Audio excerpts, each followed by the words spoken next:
మీ business ఏదైనా మీ ఊర్లో promotion చేయాలంటే అది సుమన్ టీవీతోనే సాధ్యం. ఇప్పుడే సంప్రదించండి. 4 రాళ్లు 4 పక్కలేశారు. 30 మంది చచ్చిపోయారు. అలా ఏ రకంగా చనిపోతున్నారో తెలియదు. హాస్పిటల్ వెళ్ళినోళ్ళు మట్టి తిరిగి ఇంటికి రావట్లా.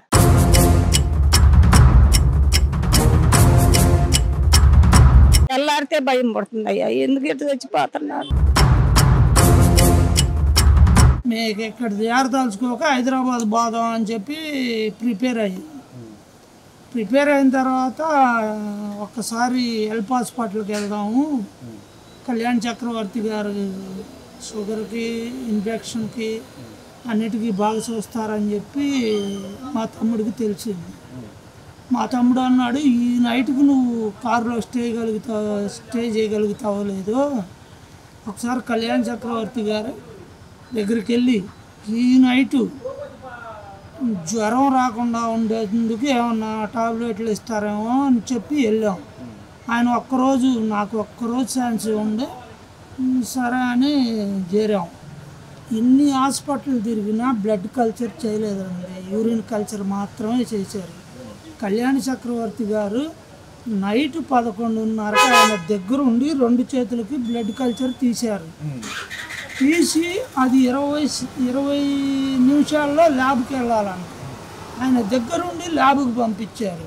10 బిళ్ళలు అట్ట 29 రూపాయల 30 పైసలు బిళ్ళలో రోజుకు 3 వేసుకుంటే జ్వరం తగ్గింది, అన్నీ తగ్గింది.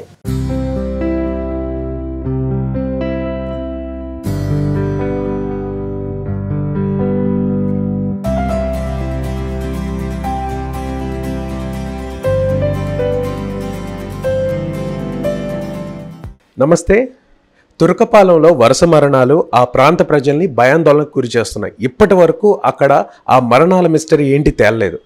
అందరూ జబ్బు పడుతున్నారు, హాస్పిటల్లో జాయిన్ అవుతున్నారు, శవాలై తిరిగి వస్తున్నారు. కానీ ఒకే ఒక వ్యక్తి అక్కడ జబ్బు పడి హాస్పిటల్లో జాయిన్ అయ్యి చాలా హాస్పిటల్స్ తిరిగాడు, ఎక్కడ కూడా నయం కాకపోతుండటంతో ఎట్టకేలకి శ్రీ హాస్పిటల్ వచ్చాడు. శ్రీ హాస్పిటల్లో ఒక డాక్టర్ అతనికి ట్రీట్ చేసి త్వరితగతిన అతను కోలుకునేలా తయారు చేశారు.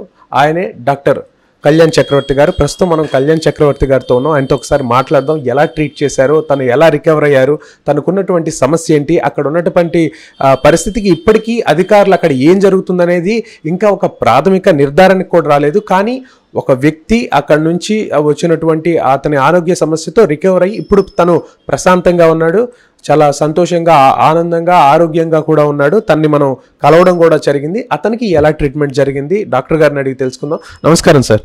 నమస్తే అండి. సార్, తురకపాలెంలో గత 4-5 రోజుల నుంచి ఒక్కటే భయాందోళనమైనటువంటి వాతావరణం. అక్కడ ప్రజలు లిటరల్లీ వణికిపోతున్నారు. ఏం జరుగుతుందో తెలియదు. అక్కడ అధికారులు వస్తున్నారు, సమీక్షిస్తున్నారు. ప్రాథమికంగా ఒక నిర్ధారణకి ఇప్పటికీ రాలేదు. వాటర్ వల్ల ప్రాబ్లమా, అక్కడ మూఢనమ్మకాలు కూడా గూడు కట్టుకున్నాయి. చాలా చోట్ల రాళ్ళు ఏవో పెట్టారంట, దానివల్ల ఈ దాటిన వాళ్ళకి ఇలా వరుసగా అనారోగ్యానికి గురై చనిపోతున్నారని చెప్పారు. 3 నెలల్లో 30 మందికి పైగా చనిపోయారు సార్ అక్కడ. కానీ ఒకే ఒక వ్యక్తి వెంకట్రావు, ఆయన మేము కలవడం జరిగింది.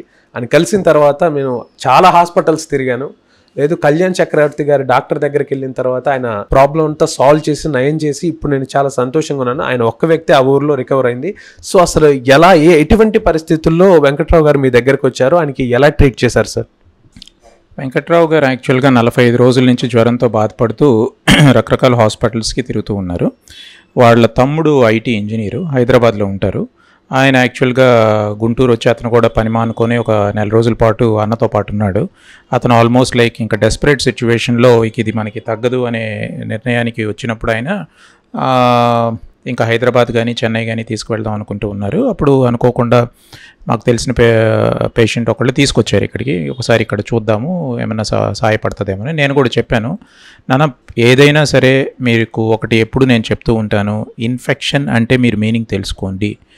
ఇన్ఫెక్షన్ అంటే ఒక దొంగ లాంటిది. మన శరీరంలోకి చేరిన తర్వాత దాని పేరు తెలుసుకోవాలి. ఇన్ఫెక్షన్ వచ్చింది అంటే ఉపయోగం లేదు, ఆ ఇన్ఫెక్షన్ పేరు తెలుసుకుంటేనే ఉపయోగం ఉంటుంది. ఇక్కడ ప్రధాన ప్రాబ్లం ఏంటంటే ఈ పేషెంట్ విషయంలోనే కాదు, సాధారణంగా భారతదేశంలో మాకు ఇన్ఫెక్షన్ వచ్చింది యాంటీబయాటిక్స్ వాడాం, ఇన్ఫెక్షన్ వచ్చింది యాంటీబయాటిక్స్ వాడాం. నేను అడిగే ఒకే ప్రశ్న ఏంటంటే ఇన్ఫెక్షన్ పేరేంటి అనేది. అది తెలిసిన రోజున మనం ఏ ప్రాబ్లమ్నైనా సాల్వ్ చేయొచ్చు. చాలా తేలిగ్గా సింపుల్ ఎగ్జాంపుల్ కూడా చెప్తూ ఉంటాను. పోలీస్ దగ్గరికి వెళ్ళి ఏదో మా ఇంట్లో దొంగ పడ్డాడంటే దొంగ ఎలా ఉన్నాడు, ఎటు నుంచి వచ్చాడు, ఏ దారిలో వచ్చాడు, ఇవన్నీ మనం ప్రశ్నలు అడుగుతూ ఉంటాం. సీసీటీవీ ఫుటేజ్ అంటే దొంగను పట్టుకోవడానికైనా కూడా ఒక పోలీస్కి కనీసం కొన్ని క్లూస్ కావాలి. అట్లని ఇన్ఫెక్షన్ పట్టుకోవడానికి దాని పేరు తెలియాలి, తెలియకుండా మనం ఇన్ఫెక్షన్ ట్రీట్ చేయలేం. సో ఇదే విషయాన్ని తెలియజేశాను వాళ్ళ తమ్ముడికి. అతను చదువుకోవటం వల్ల డాక్టర్ గారు ఇన్ని హాస్పిటల్స్లో మరి ఇన్ఫెక్షన్ తయారలేదు కదా, మీరు ఏమైనా పట్టుకోగలరా అంటే నేను నిజాయితీగా చెప్తున్నానమ్మా, ఒక్కొక్కసారి దొరకపోవచ్చు అన్నా. అదే టైంలో ఆయనకు హై ఫీవర్ ఉండటం వల్ల ఆ టైంలో నేను బ్లడ్ తీసి బ్లడ్ కల్చర్ అనే ఒక రెగ్యులర్ టెస్టే కానీ జాగ్రత్తగా చేయాల్సిన పరీక్ష. వెంటనే ప్రాపర్గా బ్లడ్ కల్చర్ చేశాము. కల్చర్ చేసి అతనికి ప్రాథమిక వైద్యం మొదలెట్టాం. వితిన్ 48 అవర్స్లో అతని జబ్బు పేరు తెలిసింది.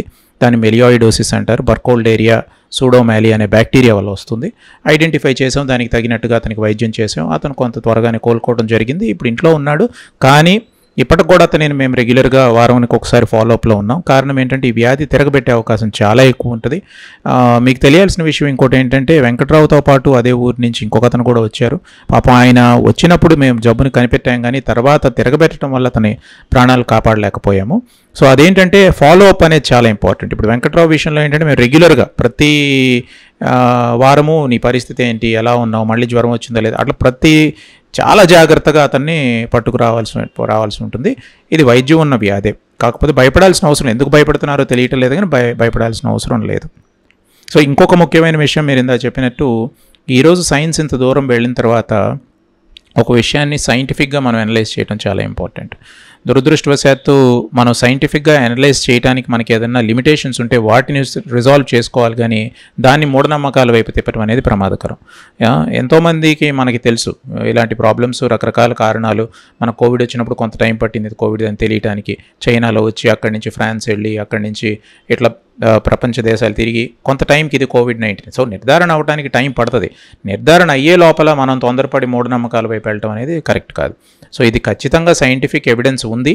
మా దగ్గరికి వచ్చిన ఇద్దరు తురకపాలెం వాళ్ళ దగ్గర డెఫినెటివ్ సైంటిఫిక్ ఎవిడెన్స్ని అచీవ్ చేశాము. దాన్ని మేము గవర్నమెంట్కి కూడా ఇచ్చాము. Government is also doing a good job.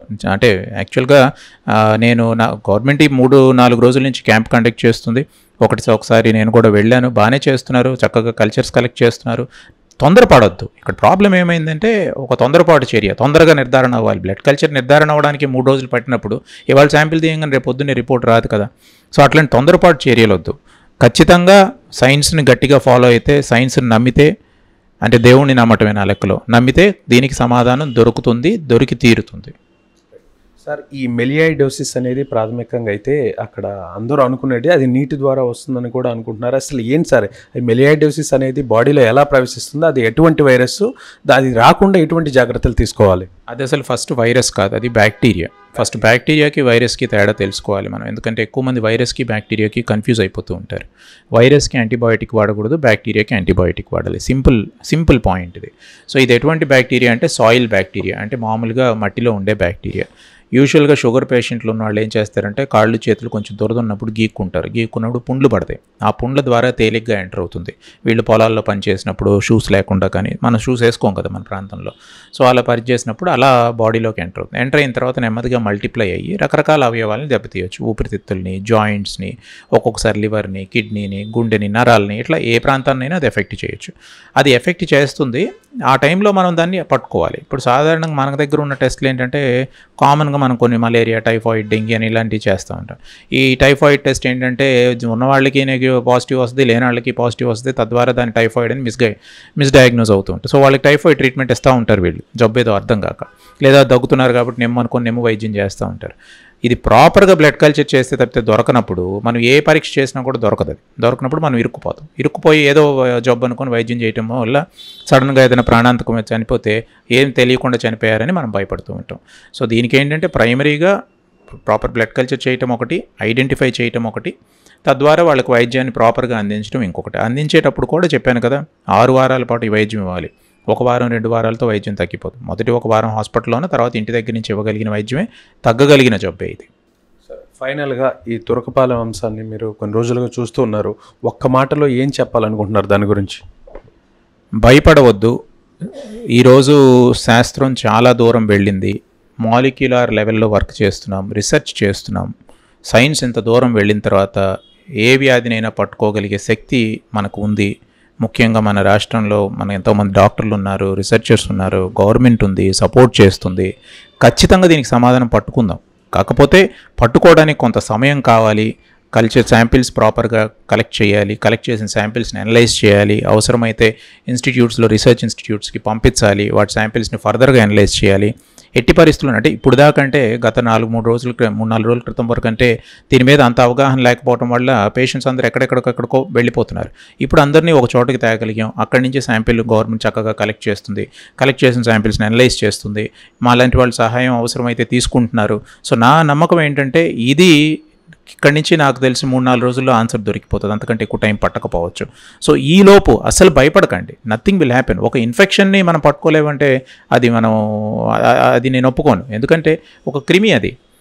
నేను ఇప్పటికీ చెప్తాను, మనం చేసే పెద్ద తప్పు అనకూడదు, కానీ నిజాయితీగా మాట్లాడుకుందాం. చేసే మిస్టేక్ ఏంటంటే, నేను నా పేషెంట్స్కి చెప్పేటప్పుడు జ్వరం వచ్చినప్పుడు వస్తే, నాన్న జ్వరానికి గబుకున్నా సార్ 2 రోజుల నుంచి యాంటీబయాటిక్ వాడుతున్నాను తగ్గట్లేదు అని వస్తారు. నేను ఒకటే ప్రశ్న అడుగుతాను, మీ ఇంట్లో మొక్కలు ఉన్నాయా? ఉన్నాయి. పురుగు పడితే ఏం చేస్తావు? పురుగు మందులు కొట్టుకెళ్ళి పురుగు మందు అడుగుతావా? అడుగుతాను. ఏ పురుగు మందు అడుగుతావు? పురుగును బట్టి అడుగుతాను సార్ అంటే. ఏ పురుగు పడిందో నువ్వు తెలుసుకోకుండా మరి నువ్వెందుకు మందులు వాడుతున్నావు? సో పురుగుని తెలుసుకోవటం, బ్యాక్టీరియాని తెలుసుకోవటం చాలా ముఖ్యం. మనం ఇక్కడ మిస్ అయిన పాయింట్ అది ఒక్కటే. మీరందరూ ఏదేదో ఊహించుకుంటున్నారు. ఆ బ్యాక్టీరియాని కనిపెడితే ప్రాబ్లం అయిపోతుంది. అది కనిపెట్టాలి. కనిపెట్టడానికి వనరులు సృష్టించుకోవాలి, అవసరమైతే కష్టపడాలి. ఎందుకంటే కొన్ని బ్యాక్టీరియా తేలిక దొరుకుతాయి. మలేరియా, డెంగీ లాంటి తేలిగ్గా దొరకదు కాబట్టి కష్టపడాలి, దానికి తగినట్టు వనరులు సృష్టించాలి. అది మొదట్లో అర్థం కాకపోవచ్చు, ఇప్పుడు కొంత అర్థమైంది. 17 మందిలో ఇద్దరు కారణం తెలిసింది, మిగతా వాళ్ళ శాంపిల్స్ తీస్తున్నాము. సో మిగతా వాళ్ళకు కూడా ఇలాంటిదే ఉందో ఇంకేదైనా ఉందో ఏదైనా నిర్ధారణ చేయగలగటం మనకున్న సత్తా. మన దేశంలో చాలామంది డాక్టర్లు ఉన్నారు, మంచి సైంటిస్టులు ఉన్నారు. ఖచ్చితంగా దీన్ని పట్టుకుంటారు, పట్టుకోలేనిది ఏం లేదు. ఈ పట్టుకునే లోపు మూఢనమ్మకాలతో మీరు భయపడిపోయి కంగారు పడిపోకండి. ఖచ్చితంగా దీనికి సమాధానం దొరుకుతుంది. అవసరమైనంత కష్టపడదాం, అందరం కలిసి పనిచేద్దాం, గవర్నమెంట్కి అవసరమైన సహాయాన్ని అందిద్దాం. ఇది ఖచ్చితంగా మనం సాధించగలిగిందే, భయపడాల్సిన అవసరం ఎటువంటి అవసరమూ లేదు. సార్, ముఖ్యంగా మెలియాయిడోసిస్ అనేది మనకు మట్టిలో ఆడుకుంటే పిల్లలు కూడా చాలా ఆరోగ్యంగా ఉంటారు, దానివల్ల మంచి ఐరన్ ఇట్లాంటివి చాలా వస్తాయని చెబుతుంటారు. బట్ ఆ మట్టిలో నుంచే ఈ బ్యాక్టీరియా వస్తుంది. అది ఒకటి మట్టిలోకి ఎలా వస్తుంది, ఏ ప్రాంతాల్లో ఎక్కువగా ఉంటుంది, ఒకరి నుంచి ఒకరికి అది కంటాజియస్ పాకుతుందా? మట్టిలో బ్యాక్టీరియా ఉండటం అసలు నాకు ఆశ్చర్యకరమైన విషయం ఏంటంటే, మనం ఎలాంటి పరిస్థితులకు వెళ్ళిపోతున్నాం అంటే మనం నేచర్లో ఒక భాగం అనేది మర్చిపోతున్నాం. మనం ఒక ఎకోసిస్టంలో ఉన్నాం. మనతో పాటు జంతువులు ఉన్నాయి, మొక్కలున్నాయి, బ్యాక్టీరియా ఉంది, ఫంజై ఉంది, వైరస్ ఉంది.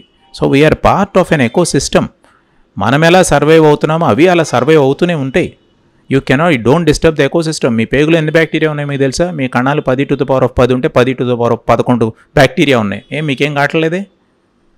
సో బ్యాక్టీరియాలో ఏ ప్రమాదకరమైన బ్యాక్టీరియా, ఏ ప్రమాదకరమైన కాని బ్యాక్టీరియా అని తెలుసుకోవాలి. ఏదైనా పరిస్థితులు ఇలా వచ్చినప్పుడు దాని మీద అధ్యయనం చేయాలి. కానీ మట్టిలో ఆడుకున్నంత మాత్రాన అందరికీ జబ్బేం రాదు. సో ఆ బ్యాక్టీరియా పర్టికులర్ బ్యాక్టీరియాలో వచ్చుద్ది. కానీ మీరు ఒక మట్టి శాంపిల్ తీసుకొని బ్యాక్టీరియాని టెస్ట్ చేస్తే సూడోమాలి, ఇప్పుడు నేను చెప్పిన బ్యాక్టీరియా లాంటి కొన్ని కోట్ల బ్యాక్టీరియాలు ఉంటాయి. అవన్నీ మంచి బ్యాక్టీరియాలే. అవి మనల్ని ఏమి చేయవు, మనకు వ్యాధి నిరోధక శక్తిని ఇస్తున్నాయి. సో అంతేగాని మట్టిలో ఓన్లీ ఈ బ్యాక్టీరియానే ఉంటుందని అనుకోకండి. ఇది వన్ ఆఫ్ ది బ్యాక్టీరియా. ఒక్కొక్కసారి అనుకోకండి ఇక్కడ ప్రాబ్లం ఎక్కడ వస్తుంది, నువ్వు జాగ్రత్త పడకపోవడం వల్ల వచ్చింది. కానీ బ్యాక్టీరియా తనకైతే తను వచ్చి నిన్నేం అతుక్కోలేదే. నువ్వు కాళ్ళ పుండ్లు పడుతున్నప్పుడు షూస్ వేసుకొని కదా పొలంలోకి వెళ్ళాలి లేదా పనికి వెళ్ళాలి. మరి ఆ బాధ్యత ఎవరిది? తప్పు మనది. అర్థమవుతుంది. సో మనం మార్చుకోవాలి మన పద్ధతిని. ఓకే, మనం పొలంలోకి వెళ్ళినప్పుడు షూస్. పిల్లలకి అంటారా, పిల్లలకి పెద్ద ప్రాబ్లం రాదు, ఎందుకంటే వాళ్ళకేం షుగర్లు ఉండవు కదా, వాళ్ళు గీక్కోరు కదా, పీక్కోరు కదా. సో 90% ఇబ్బంది పెట్టకపోవచ్చు వాళ్ళు. అయినా జాగ్రత్త పడాల్సిన అవసరం ఉంది. ఒక ప్రాంతంలో ఒక్కొక్కసారి ఒక సీజనల్గా, ఇది వర్షాకాలంలో వచ్చేది. సో వర్షాకాలంలో కొంచెం జాగ్రత్త, బురదలోకి వెళ్ళేటప్పుడు జాగ్రత్తగా ఉండాలి, మట్టిలోకి వెళ్ళేటప్పుడు జాగ్రత్తగా ఉండాలి. అంతేకాని ప్రతి బ్యాక్టీరియా అన్ని మట్టిలోకి వెళ్ళిన ప్రతిసారి ఇలాంటి ప్రాబ్లం వచ్చుద్దని మాత్రం భయభ్రాంతులు అవ్వకండి.